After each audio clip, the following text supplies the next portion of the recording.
Hello there. This is Christopher Cott Fine Art, or just Chris Cott Fine Art. And I haven't done a video about penciling so far. Basically, pre-staging before I start inking a page. So I thought I'd share a little bit about that. This might be helpful for novice lefties or whatever. Already got a pretty okay start. There's some things I like about this and things I don't.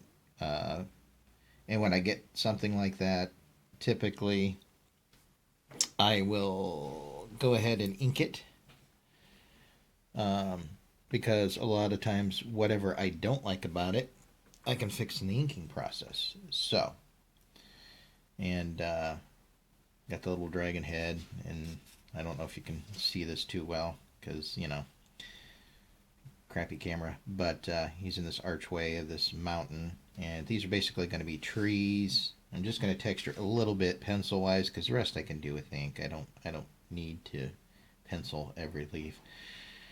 And you got your little adventuring crew, and they're facing the dragon plus this evil wizard over here who's hiding around the corner there, and this little pathway and some more mountains.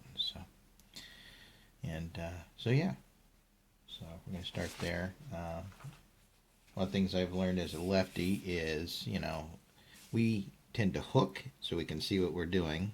And, if you're lefty, you may not even realize that, it's a, we all tend to do that. I don't know too many that go like this because as you write, you'd be blocking what you see. So we all tend to hook. And I think we tend to draw that way too. There's a little bit of a hook to it. And if you get a lot of smudges, that's probably because you're resting your hand on it. Now, a lot of art schools, I think, because I've talked to some people who have been formally trained, they'll teach you to, pencil like this. But this is just little finite detail things, and I'm not like shading or doing anything large. This is small, and I need my wrist to do it, unfortunately. So it's just the way it is. So I'll take a piece of paper to keep myself from smearing. First, I'm going to go in here and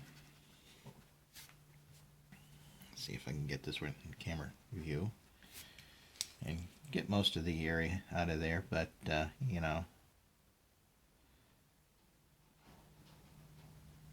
I'll just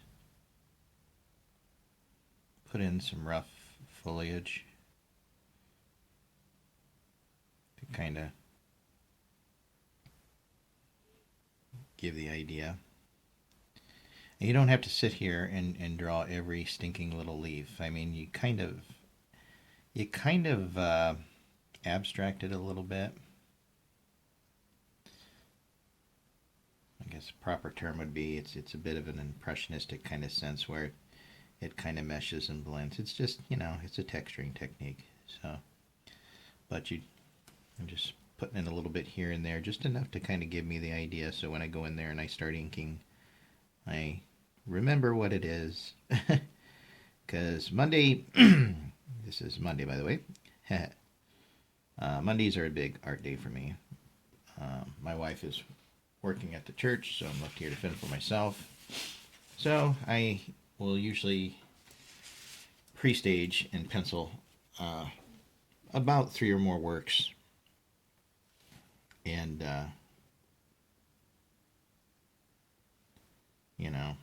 so that way throughout the week I can ink them.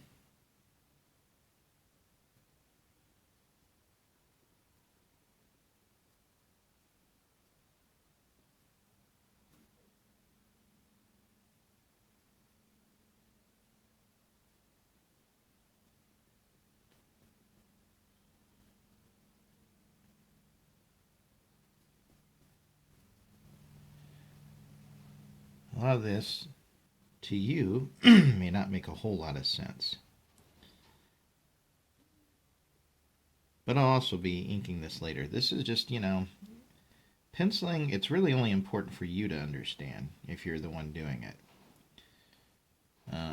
Unless the penciling's going to be finished work, then yeah, everybody else better understand it. But if you're just pre-prepping for, whatever else that you do, if you're pre-prepping for wood burn or for uh, inking or painting, I don't know, whatever it is that you do, whatever floats your boat, then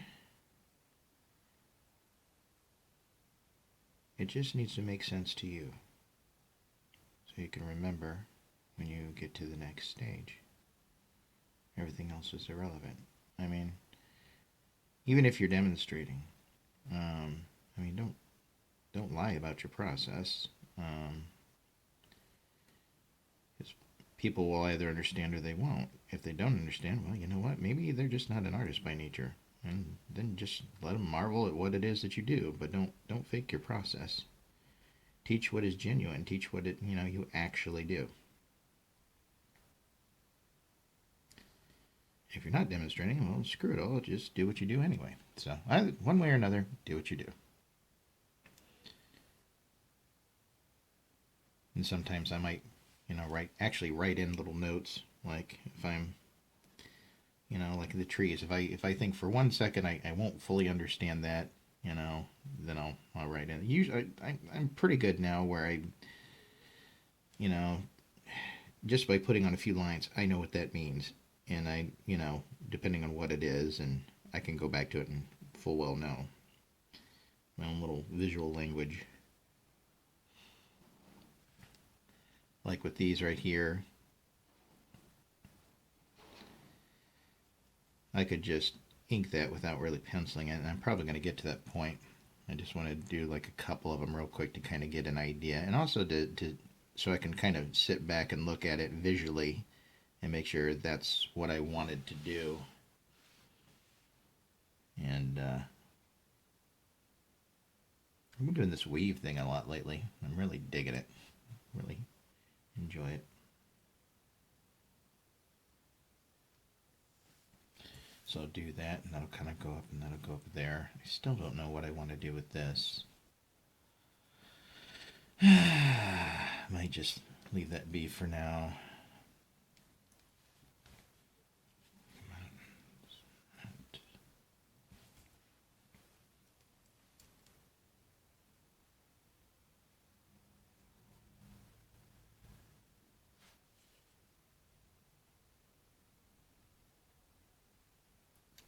A lot of the texturing for my dragons anyways, really for a lot of things, but especially for the dragons, I don't have to really pencil in either. And so a lot of times I just kind of figure out as I go. Because I always, if you've watched other videos, you kind of have some sense of my process. I just do a general quick outline, inking, eliminate the pencil marks, and then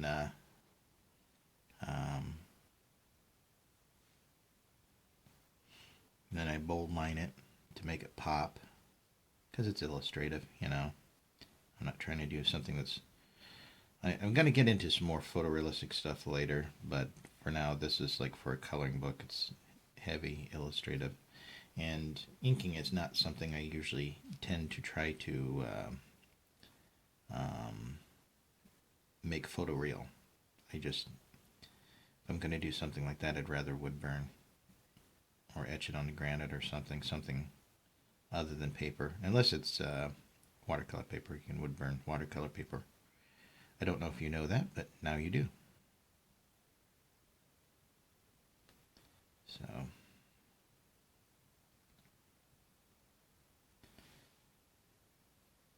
yeah, watercolor paper has an interesting little consistent knit to the paper. And as long as you're careful, I don't know if you can do it so much with a hobby burner. I haven't tried with hobby burner because, once I got my really nice one, I mean, why would I go back? Not to sound like a snob, but, you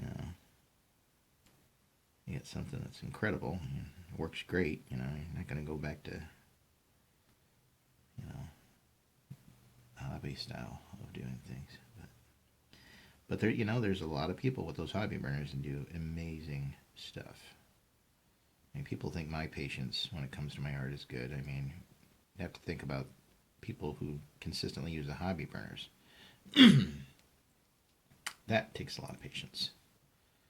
So,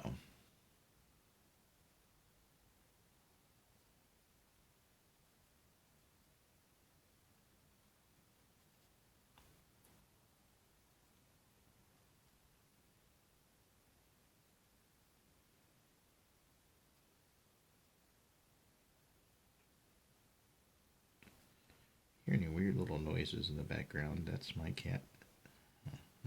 Me and my wife's cat. Pissy Sissy. You've heard her mentioned before in videos. I think she likes to keep me company while I'm drawing. Either that or she just wants to remind me and not let me forget that I'm supposed to feed her probably within the next half hour or so.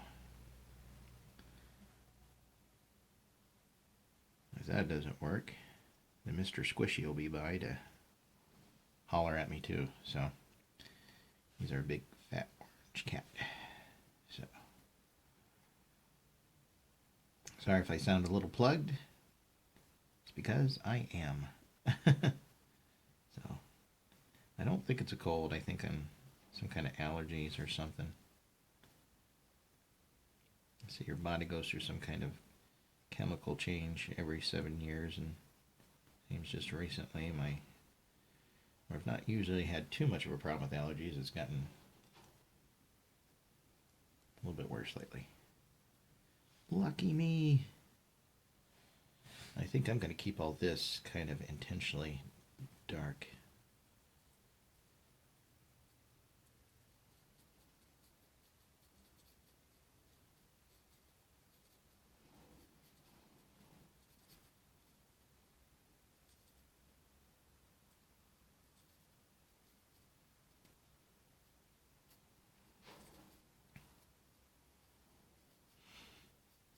I can do stuff with, graphite pencil that is really realistic and really finite, but this is just for the coloring book, and as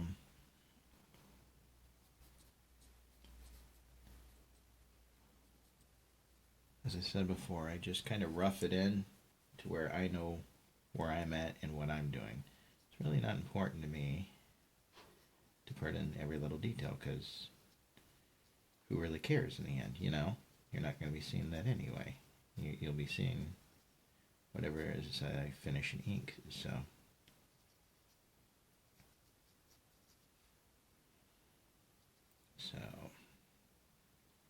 yeah.